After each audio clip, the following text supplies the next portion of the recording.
이번에 조 저스티스 영상을 그거를 요약해가지고 지금 트윗에 네. 올려서 네. 반응이 아주 뜨겁습니다. 저도 이게 이렇게 될 줄 몰랐는데, 네. 조금 당황스러운 게 제가 팁을 사실, 그러니까 좀 받았어요.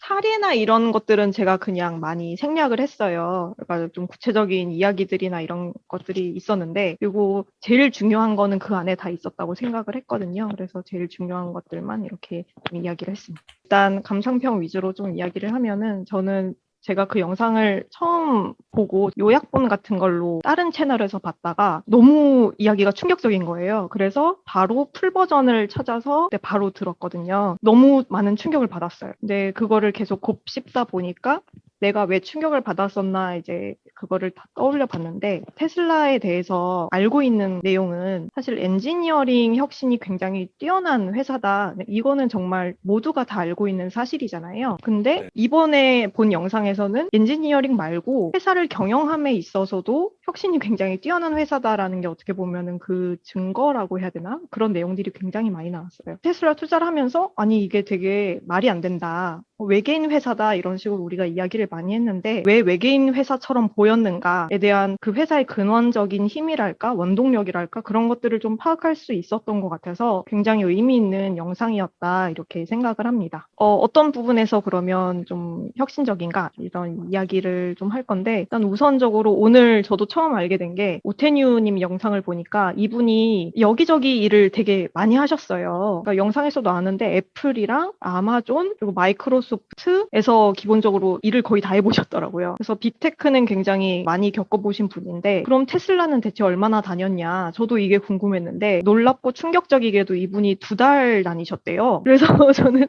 2달밖에 안 다녔다고 했었는데 오태뉴 님도 말씀을 하시는 게 이 사람이 하는 말에 대해서 뭐 얼마나 믿을 건지는 개인의 좀 판단에 맡겨야 될 것 같다라고 이렇게 말씀을 하셨었는데 그 부분을 차치하고 제가 이분의 말을 전적으로 믿는 부분 이유가 좀 2개가 있어요. 왜냐면은 제가 느꼈을 때 테슬라가 그동안 보여줬던 어떤 회사의 운영의 방향이나 이런 거에서 다 맞아 떨어진다라고 생각을 했었거든요. 그래서 일부분은 좀 과장이나 이런 게 있을지 몰라도 이 사람이 하는 말이 거짓말은 아니겠다라는 생각을 했었어요. 이유가 뭐였냐면 첫 번째로는 제가 생각하기에는 정보의 개방성인 것 같아요. 그래서 테슬라가 기본적으로 정보를 숨기거나 이렇게 비밀로 하는 회사는 아니잖아요. 회사 이런저런 정보들을 굉장히 투명하게 공개를 하는 회사 중에 하나인데 경영에서도 적용이 되더라고요. 첫 번째로 느꼈던 게 처음에 입사를 하면은 안내 책자 같은 걸 주는데 거기에 나와 있는 내용이 누구든 일론한테 가서 이야기를 할 수 있다. 너가 일론에게 가서 이야기를 하는 거를 막는 사람이 있으면 그 사람은 우리가 쫓아낼 수도 있다. 이런 식으로 이야기를 써놔요. 우리가 일반적으로 다니는 회사들을 생각을 해보면 보고 체계라는 게 굉장히 스트릭트하게 잡혀 있잖아요. 그래서 그렇죠. 내가 군대에서도 만약에 그니까 상사를 뛰어넘고 보고하면 난리 나잖아요. 내가 이게 한 단계만 뛰어넘어도 내 바로 위에 있는 사람이 불러가지고 꼽주잖아요, 사실. 너 무슨 짓 하는 거냐. 이런 식으로 얘기를 하는데 그런 회사들을 생각해보면 왜 그럴까? 회사 안에서의 어떤 주요 인사나 그러니까 몇 명 안 되는 보직자들이라고 해야 되나요? 그분들에 대한 접근권 자체도 사실 좀 소수의 관리자들이 독점하고 있는 거라고 봐야 된다. 그렇게 생각을 하면은 일론에 대한 접근권을 열어놓은 거죠. 네. 테슬라뿐만 아니라 스페이스X도 마찬가지겠지만 정보가 그냥 다 공유된 거나 마찬가지네요, 그러면. 네, 그쵸. 그러니까 일론한테 무슨 이야기든 할 수 있고 반대로 일론한테 무슨 이야기든 들을 수가 있게 되는 거죠. 그렇게 되면. 저도 그래서 그게 놀랐습니다. 네. 입사하면 어플을 28개인가 다운받는다고 했잖아요. 네, 24개 정도였다고 24. 본인이 입사할 때는. 네, 그래서 진짜 깜짝 그 놀랐어요. 맞아요. 어플리케이션을 통해서 테슬라의 모든 정보를 정보를 다 본다. 접근할 수 맞아요. 있다. 네. 저희가 근데 그런 신입사원이 것도 회사의 기밀 맞아요. 문서를 다 볼 수 있는 거나 마찬가지 진짜 아니에요. 충격적인 게 사실 자료라는 게 그렇게 쉽게 공유되지 않거든요, 회사는. 근데 진짜 뭐라 해야 되지? 좀 극단적으로 옆에 사람이 갖고 있는 자료 얼마나 알고 계세요? 이렇게 물어보면은 그거 내가 다 알고 있다라고 대답할 수 있는 분 얼마나 될까요? 정보라는 게 결과적으로는 일반적인 회사에서는 그 자료랑 정보가 곧 나의 어떤 권력이나 힘이 된단 말이에요. 그러니까 이제 제천님 말씀하셨던 것처럼 쉽게 다른 사람이랑 공유가 잘 안 되고 심지어 부서 단위를 넘어가면은 그런 자료를 달라고 이야기하는 것 자체가 어떻게 보면은 좀 말이 안 되는 그런 상황이 되기도 하거든요. 왜냐면은 조직이라는 단위가 사실은 회사 회사가 제일 큰 개념인데 우리가 생각할 때는 그냥 그 팀?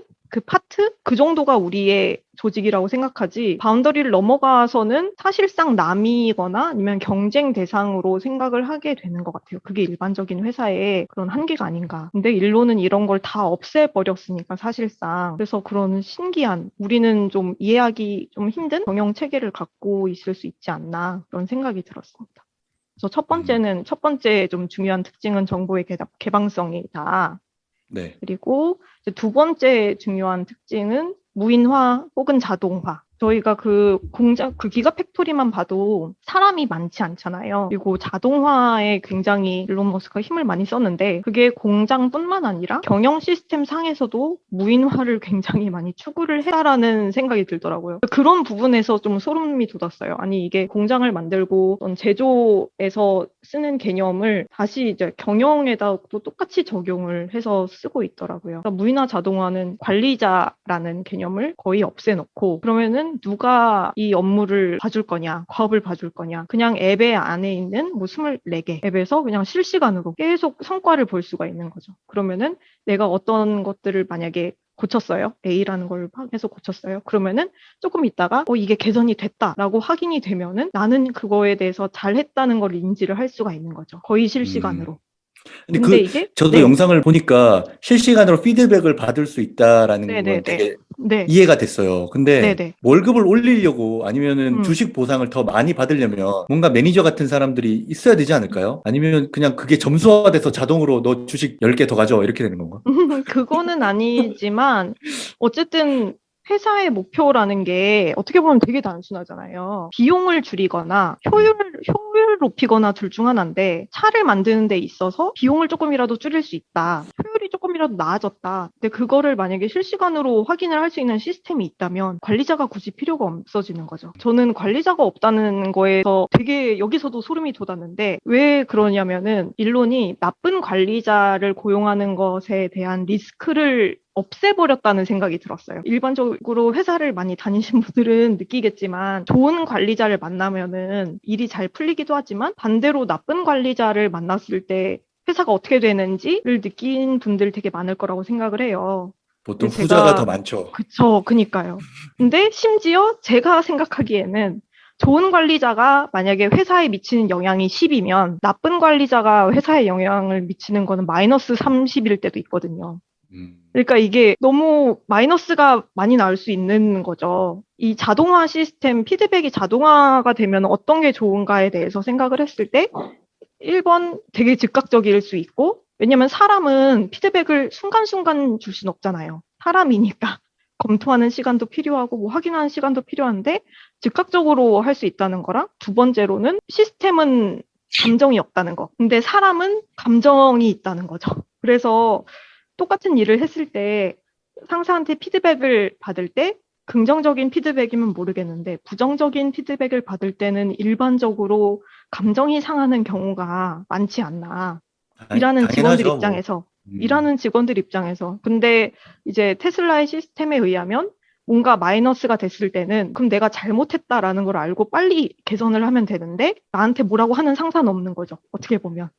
그런 것들을 생각하면 최고의 네. 매니저는 최고의 노 매니저인 상사는 거죠. 노 그쵸. 매니저네요, 그쵸. 정말. 예. 그러니까 이게 방법이 그런 얘기 없으니까 우리가 했었잖아요. 베스트 파트가 노 파트라고 네, 했었잖아요. 그러니까. 그거랑 이어지는 거예요. 그래서 근데 이게 보상을 네. 보통 네. 상사들이 그 평가를 하잖아요. 너 잘했으니까 승진해. 그렇죠. 뭐 네. 너는 승진 안 돼. 이걸 아니면 뭐 하는데, 연봉 올려줄게 이런 식으로. 응. 근데 그거 체계만 자동으로 이루어지면 진짜 매니저가 필요 없어지는 그렇죠. 게 예. 되는데 그걸 못하니까 매니저가 있어야 되는 그거를 거잖아요. 못하는 거죠. 그럼요. 그걸 그걸 할 어떻게 수가, 해요? 일반적인 그걸 어떻게 회사에서는. 해. 네. 그걸 어떻게 지금 해요? 그냥 생각으로도, 사람을, 그쵸. 그걸 어, 어떻게 만들지? 그것도 실시간으로 피드백을 거의 불가능하다고 느껴지는데, 테슬라는 그럴 수도 있겠다라고 생각을 하는 게 딥러닝을 워낙 잘하는 분들이니, 그래서 그 딥러닝 기술을 뭐 도조나 FSD 만드는 데만 쓴 건 아니구나. 경영하는 데 있어서도 써서 이렇게 효율적인 회사를 운영을 하고 있구나. 소름이 돋는 포인트입니다, 진짜, 정말로. 진짜 무섭네요. 진짜 무섭죠. 네. 아니, 무서운 것 같아요. 매니저가 진짜 좋은 직업인데, 모든 직업에서 이게 그쵸. 없어지면 어떡해. 저도 그 영상을 봤는데 피드백을 머신러닝으로 한다고 들었거든요. 네네네. 봤거든요.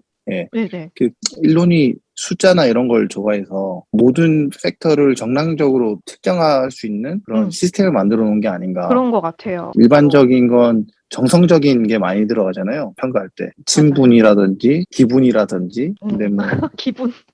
네, 근데 이제 기분 위에 중요하죠. 매니저를, 예. 네, 그쵸. 매니저를 예. 없애버리고 그 성과에 대한 내용을 단계별로 정량화시켜서 그 정량화시킨 걸 데이터화하고 매번 피드백을 주니까 거기에서 뭐 성과가 나오는 게 아닌가? 뭐 그런 생각이 들더라고요. 딥러닝 얘기했고요. 네, 딥러닝 얘기했고 그 다음에 제가 제일 놀랐던 점은 회사 전체가 하나의 유기체적인 조직으로서 협업을 할 수 있는 시스템을 진짜로 만들어냈다는 거였어요.